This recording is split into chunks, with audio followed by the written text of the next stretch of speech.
بسم اللہ الرحمن الرحیم وبہ نستعین سبحانک لا علم لنا الا ما علمتنا انک انت العلیم الحکیم الحمد للہ رب العالمین والصلاة والسلام علی سید المرسلین وعلی آلہ وصحبہ اجمعین ومن تبعہم بإحسان الی یوم الدین اعوذ باللہ من الشیطان الرجیم بسم اللہ الرحمن الرحیم آمن الرسول بما انزل الیہ من ربہ والمؤمنون کل آمن باللہ وملائکتہ وکتبہ ورسلہ لا نفرق بین احد من رسلہ وقالوا سمعنا واطعنا غفرانک ربنا والیک المصیر۔ سامعین کرام، اس سے پہلے کے درس میں ہماری بات ادھوری تھی کہ شیطان نے نبی صلی اللہ علیہ وسلم کے جاہ و مرتبے کے وسیلے کو عقیدے کو لوگوں کے سامنے خوبصورت بنا کر پیش کیا۔ پہلے قدم کے طور پر جب لوگوں نے اس غلط عقیدے کو قبول کیا تو درجہ بدرجہ شیطان انہیں شرک اکبر تک لے گیا، اس درجہ کہ لوگوں نے اس عقیدے کے ماننے والوں نے آگے بڑھ کر نبی کریم صلی اللہ علیہ وسلم کی ذات و شخصیت میں وہ خصوصیات مان لی جو اللہ تبارک و تعالیٰ کی خصوصیات ہیں اور اختصاص جو توحید کا حصہ ہے، اور اللہ تبارک و تعالیٰ کی خصوصیات صفات میں کسی اور کو معمولی درجے میں بھی شریک ماننا شرک ہوتا ہے، جو اسلام کے کلمے کو، بندے کے ایمان کو تباہ کر دیتا ہے۔ آگے وہ کہتے ہیں وَلَمْ تَقِفْ خُطُوَاتُ عَدُوِّ اللَّهِ إِبْلِيسَ عِنْدَ إِفْهَامِ أَتْبَاعِهِ أَنَّ هَذَا النَّوْعَ مِنَ التَّوَسُّلِ خَاصٌ بِالنَّبِيِّ صلی اللہ علیہ وسلم، اور اللہ کے دشمن ابلیس نے اپنے قدموں کو صرف اس حد تک پہنچا کر کہ لوگوں کو یہ سمجھا دے کہ وسیلہ لگانا نبی صلی اللہ علیہ وسلم کی ذات کے ساتھ خاص ہے، یہاں تک صرف نہیں پہنچایا یا اسی پر بس نہیں کیا، اس کے قدم رک نہیں گئے، بلکہ اس نے معاملے کو اور زیادہ آگے بڑھایا، اس کو پھیلایا تاکہ نبی صلی اللہ علیہ وسلم کے ساتھ اب دوسرے لوگ بھی اس خصوصیت میں شریک ہو جائیں۔ چنانچہ معاصر الشاذلیہ کتاب کے لکھنے والے شیخ کہتے ہیں، ان کی عبارت یہاں نقل کی جس کا ترجمہ میں پیش کر رہا ہوں کہ قال الشیخ ابو عبداللہ الشاطبی، کہ شیخ ابو عبداللہ شاطبی کہتے ہیں كنت اترضى عن الشیخ یعنی ابو الحسن الشاذلی فی کل لیلۃ قضا مرۃ، کہ میں شیخ مراد یہ ہے ابو الحسن شاذلی، ان کے ذریعے سے رضا طلب کرتا، اترضى رضا کی جستجو کرتا، طلب کرتا، ہر رات میں اس طریقے سے ایک مرتبہ۔ کیسے؟ وَأَسْأَلُ اللَّهَ بِهِ فِي جَمِيعِ حَوَائِجِهِ، اور ان کے وسیلے سے، ابو الحسن شاذلی کے ذریعے سے، وسیلے سے اپنی تمام حاجتوں میں اللہ سے سوال کرتا۔ سوال کر رہے ہیں اللہ سے لیکن وسیلہ لگا رہے ہیں ابو الحسن شاذلی کا۔ فَأَجِدُ الْقَبُولَ فِي ذَلِكَ، چنانچہ میں اپنی ان دعاؤں میں قبولیت کو پاتا کہ میری دعا قبول ہوتی ہے۔ فَرَأَيْتُ رسول اللہ صلی اللہ علیہ وسلم، پس میں نے رسول اللہ صلی اللہ علیہ وسلم کو دیکھا، یعنی ایک دن دیکھا، ہو سکتا ہے خواب میں، ویسے آگے آپ پڑھیں گے کہ صوفیہ یہاں تک دعویٰ کرتے ہیں کہ خواب ہی میں نہیں، بیداری کی حالت میں بھی وہ اللہ کے رسول صلی اللہ علیہ وسلم سے ملاقات کر لیتے ہیں، یا کسی کو یہ ملاقات اور بشارت حاصل ہوتی ہے، جو ان کا غلط دعویٰ اور جھوٹا دعویٰ ہے، آگے ہم ان بحثوں میں پڑھیں گے۔ فقلت له، تو میں نے ان سے کہا، اللہ کے رسول سے میں نے صلی اللہ علیہ وسلم سے میں نے پوچھا، یا سیدی یا رسول اللہ انی اترضى عن الشیخ ابی الحسن فی کل لیلۃ بعد صلاتی علیک، کہ اے میرے آقا، اے اللہ کے رسول، میں آپ پر درود بھیجنے کے بعد ہر رات میں ابو الحسن کے ذریعے سے، شیخ ابو الحسن کے ذریعے سے ان کا وسیلہ لگا کر رضا طلب کرتا ہوں، وَأَسْأَلُ اللَّهَ تَعَالَى بِهِ فِي حَوَائِجِي، اور ان کے ذریعے سے، ان کے وسیلے سے اپنی حاجات کو طلب کرنے میں اللہ سے سوال کرتا ہوں۔ اَفَتَرَىٰ فِي ذَلِكَ شَيْئًا إِذَا تَعَدَّيْتُ، تو کیا آپ اس میں کوئی بات سمجھتے ہیں اگر میں اس میں حد سے آگے بڑھ رہا ہوں، غلط کر رہا ہوں، تو کیا اس میں کوئی حرج ہے؟ آپ کوئی بات ملاحظہ رکھتے ہیں؟ فقال علی، تو رسول اللہ صلی اللہ علیہ وسلم کہہ رہے ہیں، دیکھیے اب یہ ایک صوفی، ایک صاحب جو سلسلہ ہے، شیخ شاذلی کو ماننے والا، ان کا وسیلہ لگانے والا، اپنی اس عمل کو خواب کے ذریعے یا چاہے جس کے ذریعے سے اللہ کے رسول صلی اللہ علیہ وسلم سے جوڑ کر ثابت کرنا چاہتا ہے، اور ایسے ہی ان کے یہاں یہ سارے واقعات کی بھرمار ہے، کشف، خواب اور اس قسم کے دلائل کی بنیاد پر اپنی عمارت کھڑی کرتے ہیں، اور ان چیزوں کو جب آپ ان کے عوام میں دیکھیں گے بیان کرتے ہیں تو وہ اس پر بالکل قرآن، حدیث اور وحی الہی کی طرح ایمان لاتے ہیں۔ کتنی عجیب بات ہے نا، یہ عجوبہ ہے۔ امت کے معتبر علماء سلف و خلف کے علماء کا اس بات پر اتفاق ہے کہ خواب، کسی کا بھی خواب، کسی کی بھی رائے، کسی کا خواب شریعت میں دلیل نہیں ہے۔ خواب کے ذریعے سے شریعت کا کوئی فیصلہ اور حکم ثابت نہیں ہوگا، یہ اصولی اعتبار سے متفق علیہ بات ہے۔ اور یہاں پوری ایسی بات ہے کہ لوگوں نے خوابوں کی بارات اپنے بزرگی اور عقیدت اور درجات کو بڑھانے کے لیے الٹے سیدھے خوابوں کا ایک پورا باب اور پوری کتاب، بلکہ دیوان اور لمبا چوڑا جو ہے ایک انبار لگا دیا خوابوں کے دعوے کا۔ تو یہاں یہ صاحب کہہ رہے ہیں کہ رسول اللہ صلی اللہ علیہ وسلم سے میں نے پوچھا کہ میں ایسا کرتا ہوں، ابو الحسن شاذلی کا وسیلہ لگا کے دعا مانگتا ہوں، حاجتیں مانگتا ہوں آپ پر درود کے بعد، تو کیا یہ میں غلط کر رہا ہوں؟ آپ بتائیے، کوئی آپ کا کچھ کہنا ہے؟ تو اللہ کے رسول کہہ رہے ہیں اس کے دعوے پر کہ کہہ رہے ہیں قال علی ابو الحسن ولدی حسا و معنی انا للہ و انا الیہ راجعون۔ اللہ کے رسول صلی اللہ علیہ وسلم سے یہ جملہ کہلوا رہے ہیں، آپ کی طرف منسوب کر رہے ہیں کہ ابو الحسن جو ہے میرا بیٹا ہے، حصی طور سے بھی اور معنوی طور سے بھی۔ بھلا بتائیے کتنی جرأت و جسارت ہے، اللہ کا ڈر نہیں ہوتا ان لوگوں کو۔ نبی صلی اللہ علیہ وسلم کی طرف منسوب کر رہا ہے یہ شخص اور کہہ رہا ہے کہ ابو الحسن شاذلی میرا بیٹا ہے۔ کیسا بیٹا ہے؟ اب ہم یہ کہیں کہ بھائی معنی کے اعتبار سے، میری تعلیمات کے اعتبار سے، اور حالانکہ قرآن میں ہے کہ ما کان محمد ابا احد من رجالکم، محمد تم میں سے کسی بھی انسان کے رجال میں سے کسی بھی شخص کے بیٹے نہیں ہیں۔ اور یہاں اس خواب میں کہا جا رہا ہے کہ میرا بیٹا، اللہ کے رسول کہہ رہا ہے وہ میرا بیٹا ہے۔ کیسا بیٹا؟ معنوی طور سے نہیں، حصی بھی معنوی بھی۔ تھوڑی دیر کے لیے سوچئے کہ اگر حصی والی بات کہیں تو اس کی کیا تشریح کی جائے، کیا یہ اللہ کے نبی صلی اللہ علیہ وسلم کی شخصیت کے تعلق سے انتہائی قبیح قسم کی گستاخی نہیں ہے؟ غیر مسلم کہے تو ہم اس پر فتویٰ لگا دیں، یہ ہمارے یہاں بزرگان دین کی طرف منسوب ہے اس قسم کی باتیں۔ والولد، اب آگے کہہ رہے ہیں کہ والولد جزء من الوالد، کہ بیٹا باپ کا جز ہوتا ہے، ولد والد کا حصہ ہوتا ہے۔ گویا حصن اور معنن ابو الحسن شاذلی گویا میرا حصہ ہے، یہ کہہ رہے ہیں، اللہ کے رسول صلی اللہ علیہ وسلم کی طرف منسوب ہے۔ کیا آپ مانیں گے؟ اللہ کے رسول صلی اللہ علیہ وسلم پر یہ الزام ڈالیں گے؟ انا للہ و انا الیہ راجعون۔ نقل کرتے ہوئے ڈر لگتا ہے۔ فمن تمسک بالجزء فقد تمسک بالکل۔ اب اللہ کے رسول کہہ رہے ہیں کہ جو جز کو پکڑ لے ہوئے مضبوطی سے تو اس نے کل کو پکڑ لیا، یعنی تم ابو الحسن شاذلی کا وسیلہ لگا رہے ہو تو گویا میرا وسیلہ لگا رہے ہو، کیونکہ وہ تو میرا جز ہی ہے۔ وَإِذَا سَأَلْتَ اللَّهَ بِأَبِي الْحَسَنِ فَقَدْ سَأَلْتَهُ بِي صلی اللہ علیہ وسلم۔ جب تم نے ابو الحسن کا وسیلہ لگا کر اللہ سے دعا مانگی تو حقیقت میں تم نے میرا وسیلہ لگا کر دعا مانگی۔ احمد ابن عباد الشافعی کے حوالے سے انہوں نے نقل کیا، ان کی کتاب المفاخر العلیہ فی المآثر الشاذلیہ، صفحہ نمبر 24، یہ حوالہ نقل کر رہا ہوں بطور خاص۔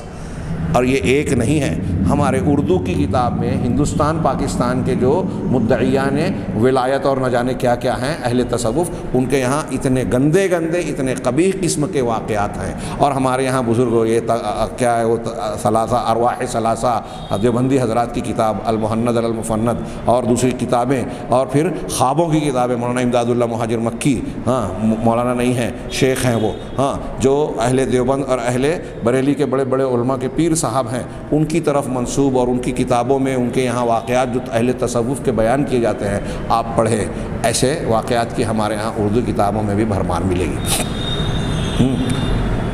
لا الہ الا اللہ، ہمارے ہاں بریلوی حضرات دیوبندیوں پہ اٹیک کرتے ہوئے کہتے ہیں کہ اشرف علی تھانوی صاحب کے کوئی شاگرد یا مرید جو تھے، انہوں نے خواب دیکھا اور اٹھے تو لا الہ الا اللہ اشرف علی رسول اللہ کہتے تھے۔ آ کر جو ہے بتایا شیخ سے کہ میں جب یہ کہتا ہوں میری زبان سے یہ نکلتا ہے محمد رسول اللہ کے بجائے اشرف علی رسول اللہ، تو وہ کہتے ہیں کہ محبت میں اور عقیدت میں ہو جاتا ہے۔ بتائیے، ایسی اور بھی بہت ساری باتیں، آگے ہم اس کا تذکرہ کچھ کریں گے۔ پھر آگے صاحب کتاب اس واقعے کو نقل کر کے، اس بات کو نقل کر کے کہہ رہے ہیں، دیکھیے اس واقعے میں یہ ہے کہ ابو الحسن شاذلی کا وسیلہ لگا کے دعا مانگی ہے۔ بحث کس پر ہے؟ حضرت آدم علیہ السلام کی، اور وہ روایتیں جو ابھی پیش کی گئی تھیں کہ اللہ سے، اللہ کے رسول صلی اللہ علیہ وسلم کا جاہ و مرتبہ اور آپ کے حق کے وسیلے سے دعا کی جا سکتی ہے۔ چلا وہاں سے معاملہ، اور ابو الحسن شاذلی کے ذات کا وسیلہ لگا کے رسول کے وسیلے سے اسے جوڑ دیا، اس طریقے سے، اس بھونڈے انداز میں۔ پھر اس کے بعد کہتے ہیں ثم ہؤلاء القوم، پھر یہ لوگ، یہ گمراہ لوگ بعد ان اصلوا فی نفوس مریدیہم جواز طلب قضاء الحاجات الذی یعجز عن مثلہ البشر بحق النبی صلی اللہ علیہ وسلم. جب ان لوگوں نے اپنے مریدوں کے دلوں میں قضائے حاجات، حاجتوں کو پورا کرنے کے سلسلے میں نبی صلی اللہ علیہ وسلم کے حق کے وسیلے کو جائز قرار دیا، ایسے کاموں کو پورا کرنے، ایسی ضروریات کو پورا کرنے کے لیے جس کام کو کرنے کی انسان طاقت نہیں رکھتا، ایسے کاموں کو پورا کرنے، ایسی حاجات کو طلب کرنے کے لیے نبی صلی اللہ علیہ وسلم کے حق کا وسیلہ لگانے کو جب انہوں نے اپنے مریدوں کو سمجھا دیا کہ یہ وسیلہ لگانا جائز ہے، ثم من النبی صلی اللہ علیہ وسلم فرعوا، پھر نبی صلی اللہ علیہ وسلم کی شخصیت سے آگے بڑھ کر آپ کی فرع نکالی، اس سے مزید آگے بڑھے، شاخ پھوٹی آپ سے کہ آپ سے فرع نکالی، جوازہ طلب ذالک بحق مشائخہم، اپنے مشائخ کے حق کے طفیل میں اس کو طلب کرنے کے جائز ہونے کو. پہلے ثابت کیا، مریدوں کے دل میں بٹھایا کہ نبی صلی اللہ علیہ وسلم سے مشکلات کے حل کے لیے آپ کی شخصیت کا وسیلہ، آپ کے جاہ و مرتبہ کا وسیلہ لگا سکتے ہیں جو دوسرے انسان نہیں کر سکتے. اب آپ کے بعد آپ کی شخصیت کے وسیلے کو جائز مان کر اس سے شاخ نکالی، آگے بڑھے.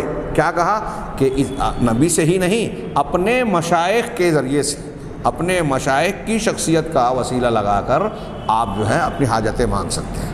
اب اس سلسلے میں ہمارے یہاں لوگ مشہور ہے نا کہ بھائی وہ جنید صاحب جو ہے پانی پر چل رہے ہیں، ان کے مرید صاحب نے کہا تو کہا، وہ کہتے تھے یا اللہ کہتے ہوئے پانی پر چلتے تھے. مرید کو کہا کہ یا جنید کہو تم، یا جنید کہہ کے چلو.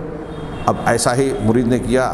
بیچ دریا میں جانے کے بعد جب اس نے دیکھا کہ جنید تو یا اللہ کہہ رہے ہیں اور مجھے یا جنید سکھا رہے ہیں، تو کہا میں بھی یا اللہ کہوں. اب یا اللہ کہنا شروع کیا تو ڈبکی کھانے لگے. سوچئے، یا جنید کہہ رہے ہیں تو پانی پہ چل رہا ہے، اور یا اللہ کہا تو ڈوبنے لگا، غوطہ کھانے لگا.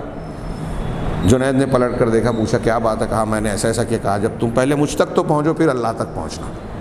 انا للہ و انا الیہ راجعون. کیسے لوگوں کے عقیدے کو خراب کرتے ہیں. میں یہ واقعہ صحیح نہیں مانتا، صحیح ہے بھی نہیں. جنید رحمہ اللہ جیسی شخصیات جو ہیں اس قسم کی حفوات سے کہیں بلند ہیں. کہا کہ اس قسم کی باتوں کو انہوں نے نبی صلی اللہ علیہ وسلم کے شخصیت کا وسیلہ جائز قرار دینے کے بعد اس سے فرع نکالی اور اپنے مشائخ کا وسیلہ لگانے اور اللہ تبارک و تعالیٰ کی ذات پر اپنے بزرگوں اور مشائخ کی قسم دینے کو جائز ٹھہرا دیا کہ ان بزرگوں کا وسیلہ لگا سکتے ہیں اور ان بزرگوں کی قسم اللہ کو دے سکتے ہیں کہ فلاں کی میں دہائی دیتا ہوں، فلاں کی قسم دیتا ہوں تو میرا یہ کام کر دے. تو گویا فلاں شخصیت کی قسم اللہ پر دے رہے ہیں اور اللہ تبارک و تعالیٰ کو گویا نعوذ باللہ اللہ پر دباؤ ڈالتے ہیں. ان کی قسم دینے کو جائز کرا. ثم جند الجنود وارسلوا الرسائل فی القریٰ والامصار. اتنا ہی نہیں کیا بلکہ انہوں نے پھر مختلف اپنے لشکروں کو تیار کیا، اپنے ایلچیوں کو، نمائندوں کو تیار کیا اور پھر خطوط اور پیغامات تیار کر کے مختلف شہروں، بستیوں، دیہاتوں میں لوگوں کو اس بات کی طرف دعوت دینے کے لیے کوشش کی، محنت کی اور یہ رسائل اور پیغامات اور پیغامبر اپنے نمائندے بھیجے کہ لوگ ان کے مشائخ کا ذکر کریں، اپنی حاجتوں اور اپنی مصیبتوں کے حالات میں، اپنی حاجتوں کو طلب کرنے کے لیے، تکلیفوں کو دور کرنے کے لیے جب اللہ سے مانگ رہے ہیں تو اپنے مشائخ کا ذکر کریں. اس بات کی خوب تبلیغ کی گئی، خطوط لکھے گئے، مکاتب لکھے گئے. چنانچہ کہتے ہیں صاحب معاصر شاذلیہ کہتے ہیں وہ بھی مکاتبات ابی العباس المرسی، ابو العباس مرسی کے مکاتبات اور خطوط میں سے ایک یہ بھی ہے جو انہوں نے اسکندریہ من الاسکندریہ الی بعض اصحابہ، اسکندریہ سے اپنے بعض اصحاب کی طرف بھیجا. اس میں ان کا یہ قول ہے وکانہ یقول، یہ وہ کہتے تھے کہ یعنی ابو الحسن الشاذلی، یعنی اس خط کے اندر یہ جملہ ہے کہ ابو الحسن شاذلی کہتے تھے اذا عرضت لک حاجۃ الی اللہ فاقسم علیہ بھی، کہ جب تمہارے سامنے کوئی حاجت پیش آ جائے، کوئی ضرورت تم کو درپیش ہو تو تم اللہ تعالیٰ کے جناب میں اللہ تبارک و تعالیٰ پر میری قسم کا حوالہ دے، میری قسم دے میں فاقسم علیہ، اللہ پر قسم دو، بھی میرے ذریعے. قالا، تو انہوں نے کہا فکنت واللہ لا اذکرہ فی شدۃ الا انفرجت، اب جب انہوں نے یہ خط میں لکھا تھا تو مرید صاحب اس پر عمل کرنے لگے، تو اب وہ کہہ رہے ہیں کہ فکن تو واللہ ہے، تو میں اللہ کی قسم جب بھی ان کا ذکر کرتا تھا کسی تکلیف اور شدت میں، پریشانی میں، تو وہ پریشانی چھٹ جاتی، مصیبت دور ہو جاتی۔ ولا امر صعب الا حانا، اور کوئی بھی جو ہے معاملہ سخت معاملہ ہوتا اور میں ان کے ذریعے سے اللہ پر قسم دیتا تھا تو وہ مشکل معاملہ مجھ پر آسان ہو جاتا۔ ولا امر صعب، اور کوئی سخت اور مشکل معاملہ الا ہوتا الا حانا، مگر وہ آسان ہو جاتا۔ وانت یا اخی اذا كنت في شدۃ، اور تم اے میرے بھائی جب کسی شدت، کسی پریشانی اور تکلیف میں ہو، فاقسم علی اللہ بہ، تو اللہ تبارک و تعالیٰ پر ان کے نام کی قسم دیجئے۔ وقد نصحتک واللہ یعلم والسلام، اور میں نے تمہاری نصیحت، تم کو نصیحت کر دی، تم کو تمہاری خیر خواہی چاہیے ہے اور اللہ جانتا ہے، اور پھر اس کے بعد السلام کہا۔ یہ جو اعراب ہے، انظر الشعرانی الطبقات، الشعرانی کی طبقات کبریٰ، جلد اول جلد دوم، اور مختلف صفحات بیان کیے ہیں۔ اسی طریقے سے ابن ضیف اللہ طبقات میں، المناوی الکواکب الدریہ فی تراجم السادۃ الصوفیہ، النبہانی نے جامع کرامات الاولیاء، ان الگ الگ کتابوں سے یہ عبارت نقل کی ہے۔ ومثل ھذا، اب آگے صاحب کتاب کہتے ہیں کہ ومثل ھذا کثیر من کتبہم التی یؤلفونھا فی مناقب مشائخہم، کہہ رہے ہیں، معاف کیجئے، یہ جو آخری جملہ میں نے ابھی پڑھا، ان کتابوں کا جو نام لیا، ان کتابوں کا حوالہ اس جملے کے لیے دیا ہے۔ اس سے پہلے والا جو شعر اور مکاتبات ہے وہ المفاخر العلیہ کے صفحہ نمبر 24 سے ہے۔ باقی یہ اس قسم کے واقعات ان کتابوں میں آپ کو ملیں گے۔ کہہ رہے ہیں کہ ان کے بہت سارے کتابیں جو انہوں نے اپنے مشائخ کے مناقب میں لکھی ہے، ان میں اس قسم کے واقعات دیکھے جا سکتے ہیں۔ انہوں نے چند کتابوں کا جو نام لیا، اس کے علاوہ ہمارے یہاں اردو زبان میں بھی ایسی کئی کتابیں ہیں جن میں سے میں نے بعض کا تذکرہ کیا۔ والمقصود ہونا ان ما وصل الیہ القوم، آگے کہہ رہے ہیں کہ مقصد یہاں یہ بیان کرنا ہے کہ یہ قوم، یہ گمراہی کی کو اختیار کرنے والے لوگ جس منزل تک پہنچے ہیں، شیطان کی تدریج کے ساتھ، یعنی درجہ بدرجہ، آہستہ آہستہ شیطان ان کو گمراہی کے جن مراحل کو طے کرا کر لے گیا، وہ شرک اکبر میں واقع کرنے کے منزل تک پہنچاتا ہے۔ میں نے اس کو اپنے الفاظ میں کہہ دیا، جملہ جو عربی عبارت میں ہے اس میں اور اس میں تھوڑا سا فرق ہو گیا، لیکن مفہوم وہی ہے کہ شیطان کی تدریج کے ساتھ قوم شرک اکبر میں پڑ جانے تک جو پہنچی اسے بیان کرنا مقصود ہے۔ یہ فی الشرک الاکبر قریب الشبہ ہے، اس میں یہ جو پورا معاملہ آپ دیکھیں گے یہ بالکل مشابہ ہے، تقریباً اسی کے جیسا معاملہ ہے جو قوم نوح کے شرک میں پڑھنے کے معاملے میں ہوا، کہ شیطان نے درجہ بدرجہ نوح علیہ السلام کی قوم کو، جو آپ سے پہلے تھی اور پھر آپ کو ان میں مبعوث کیا گیا، نوح علیہ السلام کی قوم کو شرک میں مبتلا کیا۔ تو درجہ بدرجہ جس طرح قوم نوح شرک میں پڑی، ٹھیک اسی طریقے سے آپ کو یہاں نظر آئے گا کہ نبی صلی اللہ علیہ وسلم کے جاہ و مرتبے کے وسیلے کے جواز سے چل کر یہ شرک اکبر تک پہنچ گئے۔ وَأَوْحَاهُ لہم من دقیق مکرہ وخبثہ لعنت اللہ، اور اس شرک کو شیطان نے ان کے دلوں میں ڈال دیا اپنے انتہائی دقیق مکر و فریب کے ذریعے سے، اور اپنی انتہائی خطرناک قسم کی خباثت، خطرناک اور میں کہہ رہا ہوں اپنے مکر اور خبث کے باریک مکر جو محسوس نہیں کر سکی یہ قوم، فریب کو، اللہ تعالیٰ کی اس پر لعنت ہو۔ حیث جاء فی صحیح البخاری، اب یہ نوح علیہ السلام کی مثال دے کر بیان کیا، اور قوم نوح میں شرک کیسے آیا یہ اس سے پہلے بیان ہو چکا ہے، میں سرسری طور سے تیزی سے بیان کر دوں۔ ایک حضرت ابن عباس کی روایت ہے، ایک سہیلی کی، دونوں سہیلی کی جو روایت ہے اس میں تھوڑا سا اضافہ ہے، اس لیے اس کے بھی چند جملوں کو میں پیش کرنا چاہوں گا، غور سے سنیے۔ کہہ رہے ہیں کہ حضرت ابن عباس کہتے ہیں کہ وہ اوثان، وہ بت جو قوم نوح کے پاس تھے عرب میں، وہ قوم نوح کے پاس تھے، بعد میں وہی اوثان اور وہی بت عربوں کے پاس بھی آ گئے۔ رہا ود، یہ قرآن میں تذکرہ نا، ود، سوا، یغوث، یعوق، نصر، کہا ود جو ہے یہ کلب کے لیے تھا دومت الجندل میں، ان سب کی قبائل کی تشریح کروں تو وقت چلا جائے گا، اس کی ضرورت نہیں ہے۔ اور سوا یہ حزائل کے پاس تھا، ہاں حذیل کا بت تھا. یغوث جو ہے وہ مراد کے کیا تھا ثم لبنی غطیف فی الجرف میں عند سبا. و اما یعوق رہا یعوق کہہ رہے ہیں تو یہ ہمدان کا قبیلے کا کے پاس تھا. و اما نصر رہا نصر والا بت تو حمیر کے پاس جو آل ذل قلعہ کے پاس تھا. کہہ رہے ہیں اس کے بعد یعنی کون سا بت کس قبیلے کے پاس تھا اس کا تذکرہ حضرت ابن عباس رضی اللہ تعالیٰ عنہ نے کیا. اور اس کے بعد کہتے ہیں کہ یہ جو ود سوا یغوث یعوق نصر 5 لوگ تھے یہ اسماء و رجال صالحین من قوم نوح قوم نوح کے نیک لوگوں کے نام ہیں. جب یہ لوگ ہلاک ہو گئے ان کا انتقال ہو گیا دنیا سے رخصت ہوئے تو شیطان نے لوگوں کے دل میں یہ بات ڈالی کہ تم ان کی جو مجلسیں تھیں یہ نیک لوگ جہاں بیٹھتے تھے وہاں ان کے مجسمے اور تصویریں بنا لو اور اسے گاڑ دو قائم کر لو ہاں جس میں وہ بیٹھتے تھے. پھر اس کو انہی کے ناموں پر جو ہے منسوب کر دو. ان کا مجسمہ اور تصویر گاڑ کر ان کا نام دے دو کہ یہ ود ہے یہ یغوث ہے یہ یعوق ہے نصر ہے. ہاں چنانچہ انہوں نے ایسا کیا. شیطان نے یہ سکھایا اور انہوں نے ایسا کر لیا. فلم تو ففعلوا فلم تو ایسا کیا لیکن اس وقت ان کی عبادت نہیں ہوتی تھی. پہلے صرف بت بنایا تصویر بنائی یہ بدعت تھی دین میں نئی چیز تھی. اب یہ پہلا قدم تھا گمراہی کا. ابھی شرک نہیں کیا ان کی عبادت نہیں کی. حتی اذا ہلک اولئک حضرت ابن عباس کہتے ہیں کہ جب یہ بنانے والے تصویروں کو اور بتوں کو بنانے والے یہ ہلاک ہو گئے دنیا سے گزر گئے تو وتنسخ العلم اور علم مٹ گیا. ہاں اس سے پتہ چلا کہ علم مٹنے سے گمراہی ہوتی ہے. اور عبادت تو ان کی عبادت شروع ہو گئی. جہالت آ گئی علم چلا گیا کہ ان بزرگوں کو جو ہے اس لیے نہیں بنایا گیا تھا کہ ہم ان کو وسیلہ لگائیں یا ان کو اللہ کا شریک ٹھہرائیں ان کی عبادت کریں. لیکن قوم کو اگلی پیڑھی کو شیطان نے یہ سمجھایا کہ تمہارے باپ دادا اس کی عبادت کرتے تھے. اب باپ دادا کی طرف منسوب اس جھوٹے حوالے نے ان کو ان کی عبادت میں جو ہے مشغول کر دیا لگا دیا. یہ دنیا کا پہلا شرک تھا. اس سے پہلے دنیا میں شرک نہیں تھا. یہ بخاری میں یہ روایت ہے. سہیلی کہتے ہیں یہ سہیلی حافظ علامہ ابو القاسم عبد الرحمن اندلسی ہاں الضریر جو نابینا ہو گئے تھے یہ صاحب الروض سیرت نبویہ میں ان کی الروض الانف ایک کتاب ہے. اسی طرح الاعلام بما ابهم فی القرآن من الاعلام اور اس کے علاوہ دوسری کئی کتابیں ہیں. یہ 581 میں ان کی وفات ہوئی. 581 ہجری میں ان کی وفات ہوئی. یہ سہیلی اللہ تعالیٰ کی یہ آیت جو ہے فرمان جو ہے وقالوا لا تذرن آلہتکم ولا تذرن ودا ولا سواع ولا یغوث ویعوق ونسرا کہ ان لوگوں نے قوم نوح کے لوگوں نے ایک دوسرے سے کہا کہ اپنے معبودوں کو نہ چھوڑو.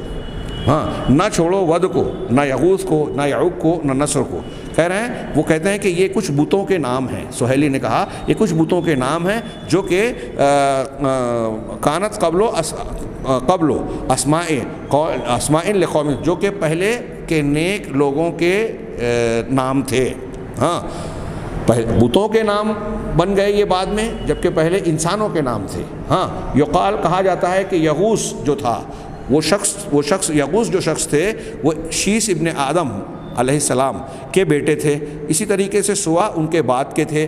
اسی وقانو یتبرکون بہم یہ لوگ بدعائہم و بدعائہم کہہ رہے ہیں کہ ان لوگوں کی شخصیت کے ذریعے سے اور ان کی دعا کے ذریعے سے یہ تبرک حاصل کرتے تھے ان کو وسیلہ بنا کر. فکلما مات منہم احد مثلوا صورتہ اب جب بھی کوئی ان میں سے کوئی مرتا تو اس کی شکل و صورت کو کی تمثیل بنا لیتے مجسمہ بنا لیتے تصویر بنا لیتے. وتمسحوا بها الی زمن اور پھر ایک زمانے تک اس کو چھوتے اس سے تبرک حاصل کرتے. ہاں پھر ایک مدت گزرا ایک لمبی مدت گزرنے کے بعد فعبدوها ان کی عبادت شروع کر دی. من حین اذن اس وقت سے بتدریج الشیطان لهم شیطان کے درجہ بدرجہ آگے بڑھانے کے ذریعے سے شیطان کی تدریج کے ذریعے یعنی مرحلہ وار شیطان کے گمراہ کرنے اور فریب دینے کی وجہ سے. یہ بات جو انہوں نے نقل کی ابو القاسم عبد الرحمن السہیلی کی التعریف والاعلام فیما ابہم من الاسماء والاعلام صفحہ نمبر 135 سے نقل کیا. اس کو انہوں نے بیان کیا کہ یہ جو جس طریقے سے قوم نوح میں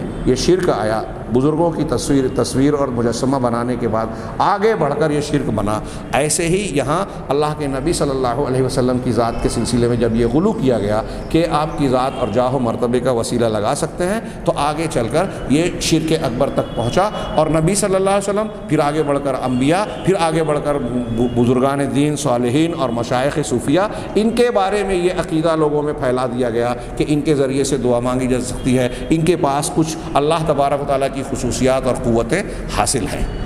اب یہ بیان کرنے کے بعد صاحب کتاب نے آگے کہا کہ بقیہ ان یعلم یہ بات باقی رہ جاتی ہے کہ یہاں قاری کریم پڑھنے والا انسان یہ بات جان لے کہ اللہ کے نبی صلی اللہ علیہ وسلم رسول اللہ صلی اللہ علیہ وسلم کے جاہ آپ کے حق کے ذریعے وسیلہ لگانے کی احادیث اگرچہ ضعیف ہے اور ہم اسے ضعیف کہہ رہے ہیں، ثابت کر رہے ہیں، تو لا یعدی ان لیس لہ جاہ عند ربہ، اس کا یہ مطلب نہیں ہے کہ ہم اللہ کے نبی صلی اللہ علیہ وسلم کے اللہ کے نزدیک جو جاہ و مرتبہ اور ساری مخلوقات میں سب سے اونچا مقام ہے، آپ کا جو مرتبہ ہے، جاہ ہے، ہم اس کا سرے سے انکار کر رہے ہیں۔ ہرگز نہیں، کوئی یہ غلط فہمی میں نہ پڑے کہ ہم اس وسیلہ لگانے کو ناجائز کہہ رہے ہیں تو اللہ کے رسول کے جاہ و مرتبے کا انکار کر رہے ہیں، نہیں، اللہ کے رسول وسلم کا جاہ بالکل ثابت ہے۔ ہاں، توسلوا بجاہی ایک جھوٹی حدیث اور بھی بیان کرتے ہیں یہ اہل بدعت کہ اللہ کے رسول نے فرمایا کہ میرے جاہ و مرتبے کا وسیلہ لگاؤ،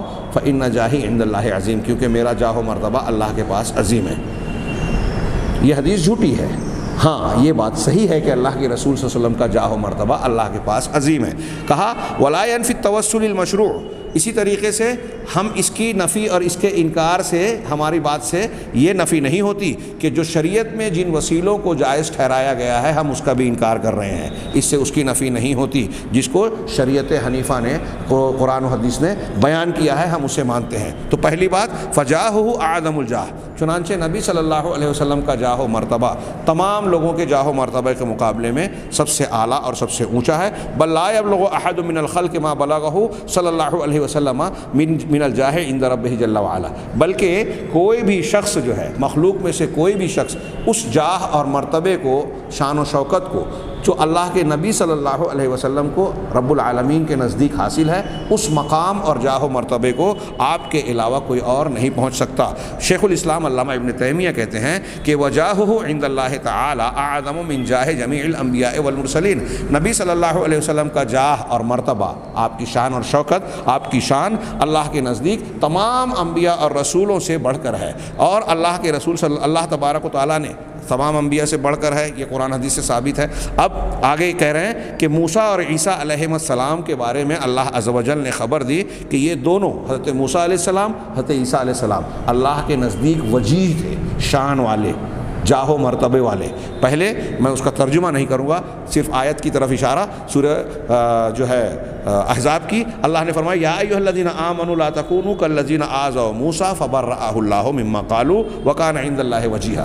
کر دیتا ہوں ترجمہ کہ اے ایمان والو، تم ان لوگوں کی طرح نہ ہو جاؤ جنہوں نے موسیٰ علیہ السلام کو ستایا، اذیت دی۔ ہاں، اللہ تعالیٰ نے ان کو ان کے قول کے، ان کے الزامات سے بری قرار دیا۔ انہوں نے حضرت موسیٰ پر الزام لگایا تھا تو اللہ تعالیٰ نے ان کو بے داغ بتا دیا، اس کی براءت کر دی۔ ہاں، آگے کہا اللہ نے وَكَانَ عِندَ اللَّهِ وَجِيهًا، حضرت موسیٰ اللہ کے نزدیک وجیہ کے، شان والے، جاہ و مرتبے والے۔ یہ سورہ احزاب کی آیت ہے۔ اسی طرح سورہ آل عمران میں حضرت عیسیٰ کے بارے میں اللہ نے فرمایا کہ اذ قالت الملائکۃ یا مریم ان اللہ یبشرک بکلمۃ منہ، جب فرشتوں نے کہا کہ اے مریم، اللہ تعالیٰ آپ کو اپنی جانب سے ایک کلمے کی بشارت دیتا ہے، ہاں، اسمہ المسیح عیسیٰ ابن مریم، جن کا نام مسیح عیسیٰ ابن مریم ہوگا، وجیہاً فی الدنیا والآخرہ ومن المقربین، وہ دنیا اور آخرت میں وجیہ ہوں گے، شان و مرتبے والے ہوں گے، جاہ والے ہوں گے، ہاں، اور اللہ کے مقربین میں شامل ہوں گے، دنیا اور آخرت میں وجیہ۔ علامہ ابن تیمیہ نے ان دونوں آیتوں کو نقل کرنے کے بعد آگے بیان کیا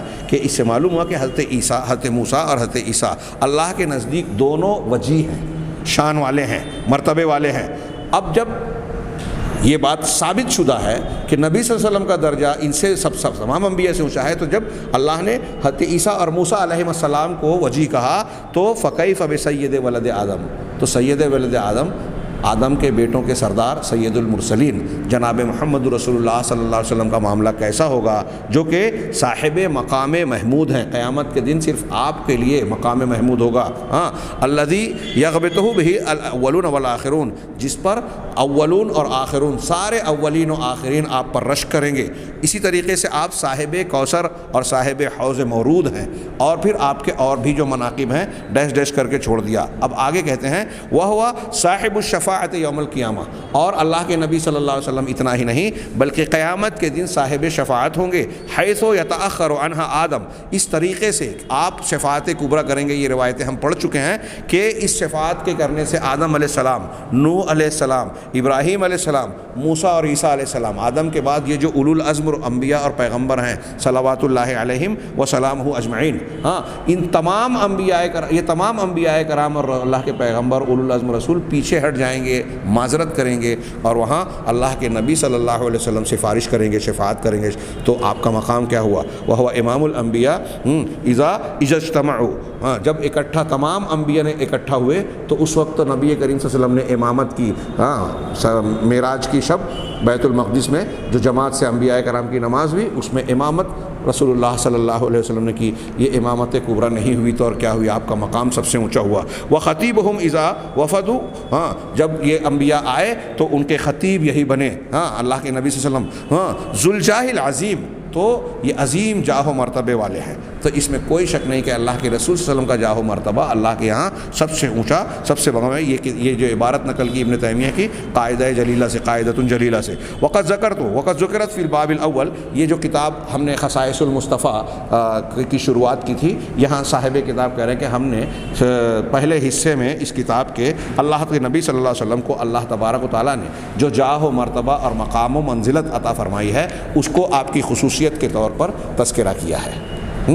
تو جاہ و مرتبے کا انکار مقصود نہیں ہے، اور نہ ہی اللہ کے نبی صلی اللہ علیہ وسلم کے وہ مقامات اور وہ چیزیں جو اللہ اور رسول نے بیان فرمائی ہے اس کا میں سے کسی کا انکار کرنا درست ہو سکتا ہے، ہم انہیں مانتے ہیں. لیکن آپ کے جاہ و مرتبے کا وسیلہ لگانے کے سلسلے میں قرآن کی کوئی آیت اور کوئی حدیث دلیل اور ثبوت نہیں ہے. جو روایتیں بیان کی جاتی ہے یا تو وہ من گھڑت اور جھوٹی ہیں یا پھر انتہائی ضعیف ہیں، یا پھر بعض روایتیں ایسی ہیں کہ اگر وہ صحیح اور قابل قبول ہوں تو وہ اس معنی کو ثابت نہیں کرتی، جیسے وہ نابینا شخص کی روایت ہے. اب یہاں انہوں نے آخر میں اس بحث کے خاتمہ کرتے ہوئے توسل مشروع کا ذکر کیا، ہاں کہ جو مشروع وسیلہ ہے شریعت میں جس وسیلے کو جائز قرار دیا گیا ہے، یہ من ذا الذی یشفع عندہ الا باذنہ کے تحت یہ بات اور تفصیل ہم بیان کر چکے ہیں، اور بڑی تفصیل سے گفتگو ہوئی ہے. اس کے مختلف پہلوؤں، ان کے شبہات اور استدلالات کے جواب بھی ہیں، اور پھر جائز وسیلے کی مختلف شکلیں. یہاں انہوں نے بہت سارے اعمال صالحہ بیان کیے ہیں کہ جائز وسیلے میں شریعت نے جتنے نیک اعمال، ایمانیات، اللہ پر توکل کرنا، سارے کہہ رہے ہیں کہ شیخ الاسلام ہی کہتے ہیں کہ جب ہم وَإِذَا تَكَلَّمْنَا فِي مَا يَسْتَحِقُّهُ اللَّهُ تَبَارَكَ وَتَعَالَى مِنَ التَّوْحِيدِ بَيَّنَّا أَنَّ الْأَنْبِيَاءَ وَغَيْرُهُم مِنَ الْمَخْلُوقِينَ لَا يَسْتَحِقُّونَ مَا يَسْتَحِقُّ اللَّهُ تَبَارَكَ وَتَعَالَى مِنَ الْخَصَائِصِ. یہ ایک اہم جملہ ہے کہ جب ہم کہہ رہے ہیں کہ توسل مشروع کئی چیزوں سے ہوتا ہے، اللہ پر ایمان، اس کے رسولوں پر ایمان، اللہ کی محبت، رسولوں سے محبت. اور اس بارے میں شیخ الاسلام ابن تیمیہ کہتے ہیں کہ جب ہم بیان کرتے ہیں، اس بات پر گفتگو کرتے ہیں کہ اللہ تبارک و تعالی توحید کا جو مستحق ہے، تو ہم نے یہ بیان کیا کہ انبیاء اور ان کے علاوہ جتنی بھی مخلوقات ہیں وہ ان چیزوں کے حقدار نہیں ہیں جس کے حقدار اللہ تبارک و تعالیٰ ہے. خصائص اور صفات میں سے جو خصوصیتیں اللہ رکھتا ہے وہ کوئی مخلوق، کوئی نبی، کوئی پیغمبر نہیں رکھتا. چنانچہ ان خصوصیات اور خصائص میں اللہ کی جو ہے اس میں اللہ کو ان کو جو ہے اللہ کا شریک نہ ٹھہرایا جائے، نہ ان پر توکل کیا جائے، نہ ان سے مدد اور استغاثہ کیا جائے جیسا کہ اللہ تعالیٰ سے استغاثہ کیا جا سکتا ہے، نہ اللہ پر ان کی قسم دی جائے اور نہ ہی ان کی ذات کا وسیلہ لگایا جائے. بلکہ وسیلہ کن چیزوں کا لگایا جائے گا؟ وَإِنَّمَا يُتَوَسَّلُ بِالْإِيمَانِ بِهِمْ، ان شخصیتوں پر ایمان رکھنے کا وسیلہ. نبی صلی اللہ علیہ وسلم پر ایمان لانا ہم کو فرض قرار دیا اللہ نے، ان کی اطاعت و فرما برداری، تو اب ان پر ایمان لانا یہ ہمارا عمل ہے، نیکی ہے، اس کا وسیلہ لگایا جا سکتا ہے. ان کی محبت کا، ان کی اطاعت و فرما برداری کا، ان سے دوستی اور ان سے تعلق کا، ان کی تعزیر اور یعنی ان کے تقویت پہنچانے کا، ان کی توقیر و تعظیم کرنے کا، ان کے دشمنوں سے دشمنی رکھنے کا، ان کی جب وہ حکم دیں تو ان کے حکم کو ماننے کا، جب وہ خبر دیں تو ان کی خبر کی تصدیق کرنے کا، جس چیز کو وہ حلال قرار دیتے ہیں اس کو حلال ماننے کا، جن چیزوں کو انہوں نے حرام قرار دیا ان کو حرام قرار دینے کا وسیلہ لگایا جا سکتا ہے. شخصیت کا وسیلہ نہیں، ان کی تعلیمات کا، ان کے حقوق کو ادا کرنے کا. یہ جو تفصیل بیان کی گئی کہ جن کو ان سے محبت کی جائے، ان کی باتوں کو مانا جائے کیونکہ اللہ نے حکم دیا ہے، تو ایسا کرنا یہ ہماری نیکیاں ہیں، اس کا وسیلہ لگایا جا سکتا ہے. وَالتَّوَسُّلُ بِذَلِكَ عَلَىٰ أَمْرَيْنِ، اس چیز کے ذریعے سے دو معاملوں پر جو ہے وسیلہ ہوتا ہے. پہلا یہ کہ أَن يُتَوَسَّلَ بِذَلِكَ إِلَىٰ إِجَابَةِ الدُّعَاء، کہ دعا کو قبول کرنے کے سلسلے میں ان کو وسیلہ بنایا جائے ان چیزوں کو. اسی طریقے سے سوال کو دیے دیے جانے کا، جیسے ان 3 لوگوں کا واقعہ غار والوں کا جو غار میں پھنس گئے تھے، طوفانی ہوا آئی، غار کا دہانہ بند ہو گیا، ہر ایک نے اپنے اپنے نیک عمل کا ذکر کیا، صحیح بخاری وغیرہ میں روایت ہے ہاں کہ اللہ تعالیٰ میں نے فلاں کام تیرے لیے کیا تھا اخلاص کے ساتھ، لہٰذا اس مصیبت سے ہم کو نجات دے دے۔ ہر دعا پر وہ غار کے دہانے سے وہ چٹان تھوڑی تھوڑی سرک گئی، اتنی، اس کے بعد تینوں کے دعا کے بعد وہ اتنی سرکی کہ وہ نکل گئے۔ اس سے پتہ چلا نیکیوں کا وسیلہ لگا کے دعا مانگی جا سکتی ہے۔ اہل علم نے کہا کہ دنیا میں اگر کوئی شدت آ گئی تو مانگ سکتے ہیں، لیکن افضل یہ ہے کہ دنیا اور آخرت مانگی جائے۔ بہرحال فإنہم، اس لیے کہ ان تینوں نے اللہ تبارک و تعالیٰ کے جناب میں اپنے اعمال صالحہ کو وسیلہ بنا کر دعا مانگی، ہاں، تاکہ اللہ تعالیٰ ان کی دعا کو قبول کر لے اور ان کی تکلیف اور پریشانی کو دور کر دے۔ یہ پہلی چیز۔ دوسری چیز التوسل بذلک، نیک اعمال کا کے وسیلے کی شکل بتا رہے ہیں کہ اس کے ذریعے سے وسیلہ پکڑنا اللہ تعالیٰ کے ثواب کے حصول کے لیے، اس کی جنت، اس کی رضامندی کو حاصل کرنے کے لیے، کیونکہ اعمال صالحہ جس کا اللہ تبارک و تعالیٰ، اللہ کے رسول صلی اللہ علیہ وسلم نے حکم دیا ہے، یہی دنیا اور آخرت کی سعادت کا سب سے کامل اور مکمل ذریعہ ہیں۔ قرآن مجید میں جو وابتغوا الیہ الوسیلہ آیا ہے، جو قوم بیان کرتی ہے گمراہ لوگ کہ دیکھیے اللہ تعالیٰ کہہ رہا ہے کہ اس کی طرف وسیلہ پکڑو، یہ ہم تفصیل سے گفتگو کر چکے ہیں کہ جتنے سلف و خلف کے معتبر مفسرین ہیں سب نے وسیلے کا معنی ذریعہ کیا ہے، اور وہ ذریعہ کیا ہے جو اللہ اور رسول نے ذریعہ کے طور پر، وسیلے کے طور پر بتایا ہے۔ نیک اعمال، ایمان، اعمال صالحہ، اس کی تفسیر میں بس یہی چیزیں بیان کی جاتی ہے۔ چنانچہ اس کو کہا کہ دنیا اور آخرت میں یہی وسیلہ ہے، جیسے اللہ تبارک و تعالیٰ کا یہ فرمان ربنا اننا سمعنا منادیا ینادی للایمان، یہ 2-3 آیتیں انہوں نے پیش کی جس میں بتایا کہ ان آیتوں میں ہم کو بتایا کہ اپنے ایمان اور اعمال صالحہ کو اللہ کے جناب میں بطور وسیلہ پیش کیا جائے، ہاں، اس لیے کہ دعا مانگنے سے پہلے انہوں نے ایمان کا ذکر کیا، اس آیت میں یہ بیان کیا گیا۔ اسی طرح انہ کان فریق من عبادی یقولون ربنا اغفر لنا ربنا آمنا فاغفر لنا وارحمنا وانت خیر الراحمین، اس میں بھی ایمان کا وسیلہ لگا کر مغفرت اور رحمت مانگی گئی ہے۔ اسی طریقے سے نبی صلی اللہ علیہ وسلم کی دعا کے ذریعے سے وسیلہ لگانا اور آپ کی شفاعت، یہ بھی 2 شکلوں میں ہوتی ہے۔ یہ آخری گفتگو اس باب کی کہ نبی صلی اللہ علیہ وسلم کی شخصیت کا وسیلہ لگانا کیسے ہوگا۔ پہلا یہ کہ آپ کے ان یطلب منہ دعاء و شفاء، کہ ہم اللہ کے نبی صلی اللہ علیہ وسلم جب دنیا میں تھے آپ کی شخصیت سے جا کر یہ مطالبہ کیا جائے کہ آپ دعا کیجئے، آپ سفارش کیجئے، ہاں، ویشفع، کہ آپ سفارش کریں، جیسا کہ آپ کی زندگی میں آپ سے یہ مطالبہ کیا جاتا تھا۔ وَكَمَا يُطْلَبُ مِنْهُ يَوْمَ الْقِيَامَةِ، اور قیامت کے دن جیسا کہ آپ سے مطالبہ کریں گے وہ لوگ جو آدم علیہ السلام، نوح علیہ السلام، ابراہیم علیہ السلام اور دیگر انبیاء کے پاس سے ہوتے ہواتے آپ کے پاس پہنچیں گے، تو آپ کی شخصیت سے براہ راست کہیں گے کہ اللہ سے دعا مانگو، سفارش کرو، چنانچہ آپ سے شفاعت کا مطالبہ کریں گے۔ ایسا ہی وہ نابینا شخص آئے تھے جس کو کچھ لوگ جو ہے وسیلے، ناجائز وسیلے کی دلیل کے طور پر پیش کرنے کی کوشش کرتے ہیں۔ آپ کی شخصیت کے وسیلے، جائز وسیلے کی دوسری شکل کیا ہے کہ ان یکون التوسل مع ذلک بان یسأل اللہ تعالی بشفاعتہ و دعائہ، کہ نبی کریم صلی اللہ علیہ وسلم اس کے ساتھ ساتھ اللہ تبارک و تعالیٰ سے سوال آپ کی شفاعت اور دعا کے ذریعے سے کیا جائے، یعنی آپ کی شفاعت کے اللہ کے رسول دعا کیجیے، جیسا کہ اس اندھے شخص کی حدیث میں ہے جس نے کہ نبی صلی اللہ علیہ وسلم سے دعا اور سفارش کی طلب کی۔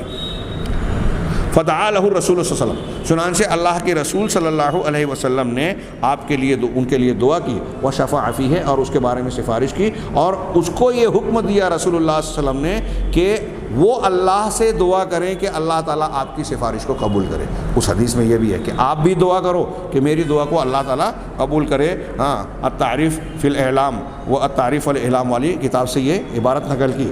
ہاں، اب یہاں اس بحث کو پیش کرتے ہوئے امام سہیلی نے کچھ اشعار جو ابو القاسم کی طرف منسوب ہے، ان اشعار کو ذکر کیا۔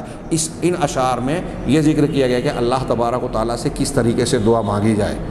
ایک تو وہ شرکیہ اشعار تھے، یہاں کچھ بہت اچھے اشعار ہیں لیکن ہمارے درس کا وقت زائد ہو چکا ہے، لہٰذا ان اشعار کو پیش کیے بغیر صرف اتنا میں تذکرہ کروں کہ اس میں بڑے پیارے انداز میں اللہ تبارک و تعالیٰ کو خطاب کیا ہے کہ اے اللہ، تیرے پاس میرے اپنے فقر اور محتاجی کا، میرے پاس کوئی ذریعہ نہیں ہے، میری اپنی فقر و فاقہ، میری بندگی اور عبادت کے علاوہ تجھ سے مانگنے کے، تیرے پاس جناب میں سوال کرنے کا میرے پاس اور کوئی ذریعہ نہیں ہے۔ ہاں، اگر میں تیرے دروازے کو دستک دے رہا ہوں اور تو نے دروازہ دروازہ نہیں کھولا تو پھر کس کے دروازے پر دستک دوں؟ تیرے علاوہ میرا کوئی نہیں ہے۔ اس میں اللہ تبارک و تعالیٰ سے مانگنے کے آداب اور طریقے سکھائے گئے ہیں۔ چنانچہ اس سے پہلے بھی من ذا الذی یشفع عندہ الا باذنہ، آیت الکرسی کے اس ٹکڑے کے ترجمے میں ہم نے شفاعت جائز اور ناجائز، مشروع اور غیر مشروع وسیلوں کا تذکرہ کیا ہے، اور وہاں 3 وسیلوں کو جائز بتایا۔ ان 3 میں سے 2 کی یہاں کچھ 2 شکلیں بیان کی گئی ہیں۔ ان 3 وسیلوں کو جو جائز بیان کیا گیا ہے، ایک اللہ کے اسماء الحسنی کا، ایک اپنے نیک اعمال کا، اور ایک یہ کہ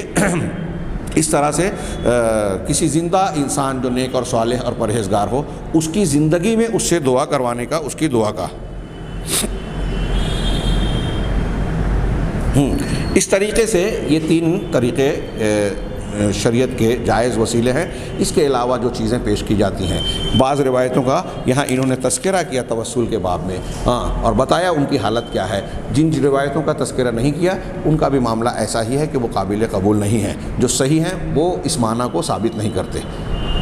لہٰذا یہ انتہائی اہم اور نازک مسئلہ ہے، اور بہت سارے افراد مسلمان کہلانے والے اس گمراہی کے شکار ہیں۔ انہیں اس بارے میں علم حاصل کرنا چاہیے، اور ہم اور آپ جو اس بات کو جان گئے ہیں انہیں لوگوں تک پہنچا کر ان کے عقیدے کی اصلاح کی کوشش کرنا چاہیے، کیونکہ یہ عقیدہ ہی ہے جو دنیا اور آخرت میں کامیابی کی بنیاد ہے۔ اللہ تعالیٰ ہمیں اس بنیاد کو درست کرنے اور اس کے ذریعے سے کامیابی پانے کی توفیق عطا فرمائے۔ وآخر دعوانا ان الحمد للہ رب العالمین، والسلام علی نبینا محمد۔